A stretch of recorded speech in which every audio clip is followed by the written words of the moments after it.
Bonjour à tous, on se retrouve pour une nouvelle position avec ici le trait pour les noirs qui ont déjà sacrifié une pièce, mais pour forcer le roi blanc à sortir évidemment. En plus ils ont quand même 3 pions, j'ai l'impression, puisqu'il y a dame de tour, un cavalier contre dame de tour, fou cavalier, mais 7 pions noirs contre seulement 4 pions blancs, donc déjà une compensation plus que suffisante au niveau matériel, et on va rechercher évidemment les coups forcés, plusieurs échecs dans cette position.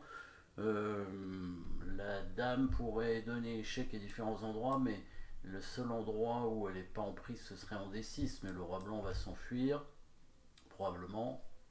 On pourrait éventuellement couvrir en poussant le pion aussi, avec le pion qui avance de 2 cases. Le cavalier peut donner un échec ici en C2, mais la tour va prendre. Voilà, le échec intéressant, celui qui va nous intéresser, c'est évidemment le pion qui va avancer pour avoir l'attaque sur la pièce non protégée ici, le cavalier. Le roi sera obligé de prendre, et après on pourra faire un échec plus intéressant avec la dame, puisque le roi ne pourra pas se cacher.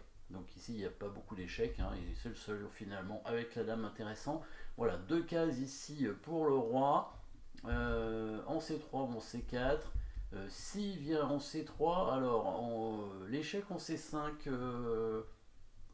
est pas tellement intéressant, parce que le cavalier va revenir défendre la dame ici.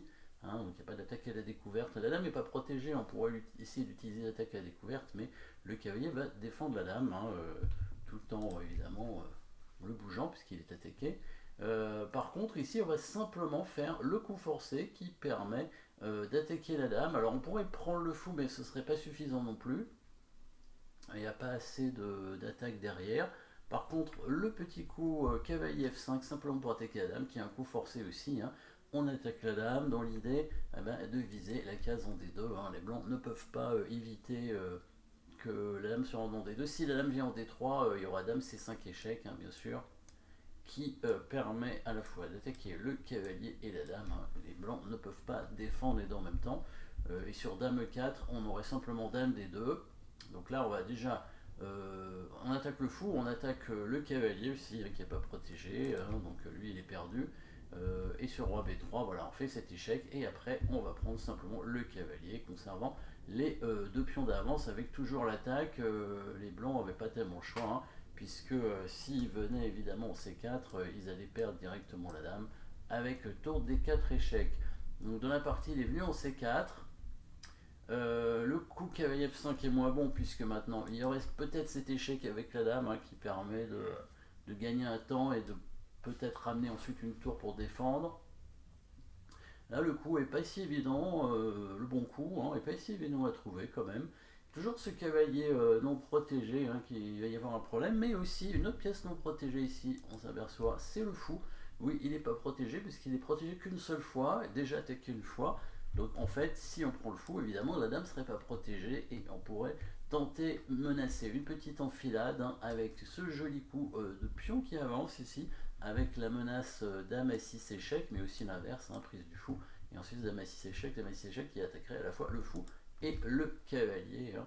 Ici, donc là ça sert à rien de bouger le cavalier, le roi vient en C3, et là cette fois on reprend, cavalier prend fou échec, simplement dame D4 échec, on va simplement gagner le cavalier, puisque sur roi B3 on fait tout simplement évidemment dame B4, et on prend ce cavalier, et s'il fait roi C2 c'est la partie, il prend le pion A4, et sur cavalier B3 il pousse encore le pion, et le cavalier perdu, ce qui va faire 3 pions d'avance pour les noirs évidemment. Ça fait trop. Voilà, et finalement les noirs ont fini par gagner, je pense que les blancs abandonné ici. Donc voilà, les noirs avaient déjà commencé la combinaison avant, puisqu'ils avaient sacrifié une pièce pour pas mal de pions. Le roi blanc qui s'était un petit peu baladé et qui n'a pas fini, puisque ici on fait une attraction du roi, pour tenter de le faire venir dans un traquenard.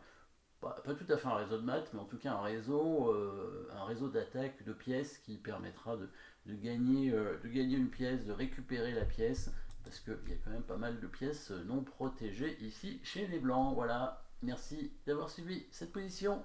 N'oubliez pas de vous abonner, et à très bientôt.